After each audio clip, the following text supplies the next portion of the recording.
Should Australia adopt a 4,000-year-old building code? Let's have a look. Hello everyone and welcome to this episode of Heiser Says.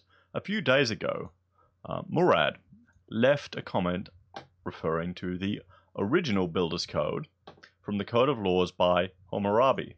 Now Hammurabi was the king of the Babylonian Empire, and he is famous, well known up to this day, for the Code of Hammurabi.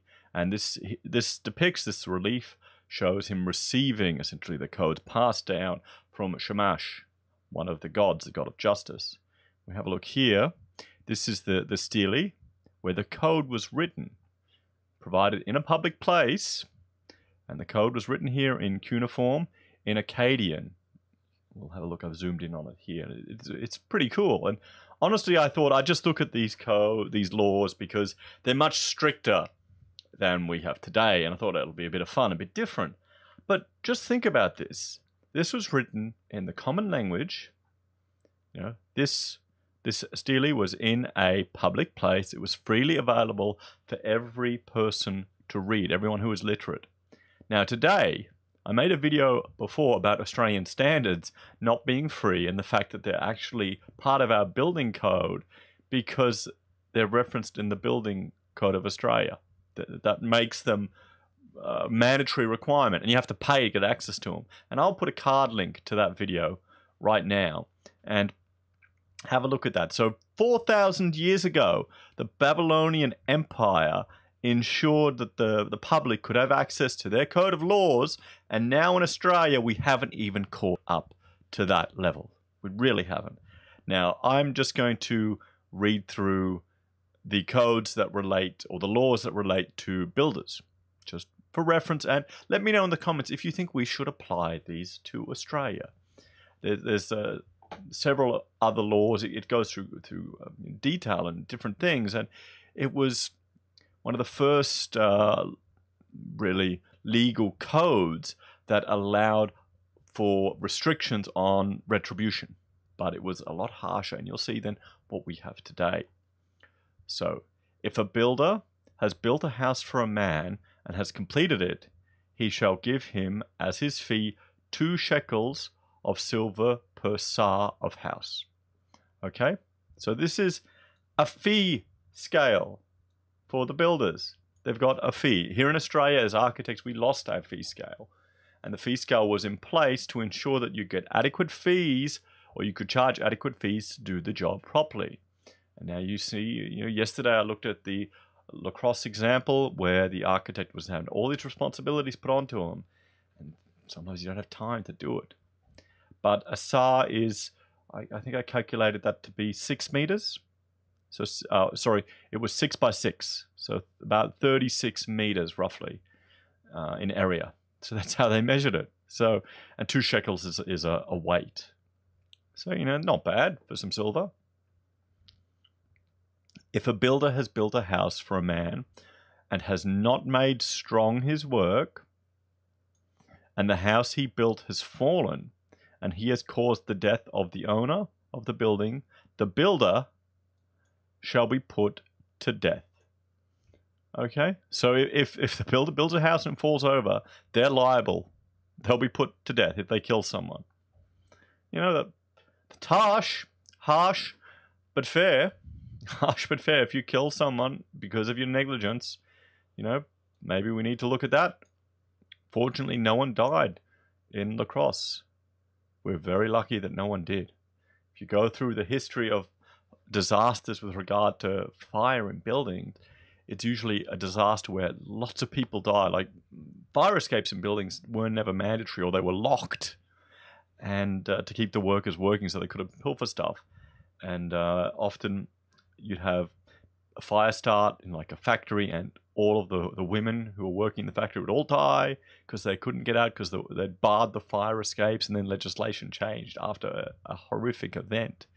So, we only learn from disasters sometimes. So if it, being the building, kills, I'm adding this in there, kills the son of the owner, the son of the builder shall be put to death. Okay, so if your son is killed, or I'm assuming daughter or a parent, relative, family member, but these were patriarchal times. The builder's son will be put to death. So an eye for an eye, and often people would care more for someone else than they would for themselves. At least you hope they would. So they took it very seriously, their construction laws. If it kills a slave of the owner, then he shall pay slave for slave to the owner of the house. So if you've killed the owner's slave, you have to buy another slave for that owner. Not really something that I would hope we would need to implement today, but I'm sure that could be related to goods and services, or goods and property of the owner, not just other people. But there is still slavery going around in the world. Just look at certain countries in Africa. They're open markets these days. If it ruins goods, he shall make compensation for all that has been ruined. And inasmuch as he did not construct properly the house which he built and it fell, he shall re-erect the house from his own means. There you go. There don't seem to be any timestamps on this, are there? We saw with the building down in Canberra, Alara, where it was 5 years for the insurance period, and the builder can go bust and their responsibilities are gone. Here, their responsibilities are tied to the builder. Do you think they could contract out of those responsibilities? They could create a company to protect themselves? No, they have to build it. If a builder built a house for someone, even though he has not yet completed it, if then the walls seem toppling, the builder must make the wall solid from his own means. Okay, there you go. And remember the technology. These are obviously modern reconstructions, rebuilt using the old materials in Iraq. And some of them are older. It's always, they would reuse the materials over and over again throughout history. So, the technology they're using there with these brick walls, frankly, I think it's a bit more solid than the foam crap we're putting in a lot of the buildings these days. You wouldn't have a fire here, would you? And that is it. These are the laws, or the building codes, that relate to construction. There's others on, even boat building, and lots of other matters are here and available to the public. And I'm just clicking on something there. So let me know what you think, guys. Do you agree with these laws? Should we have them in Australia? If the builders were liable for their work, personally liable for their work, and not protected under a business or a corporation, would they be able to get away with it the way they are?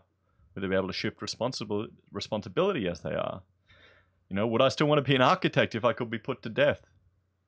Probably. Still. So let me know what you think. Guys, please like, share, and subscribe. Ding the bell to see my daily updates, and I will see you all again tomorrow. Bye for now.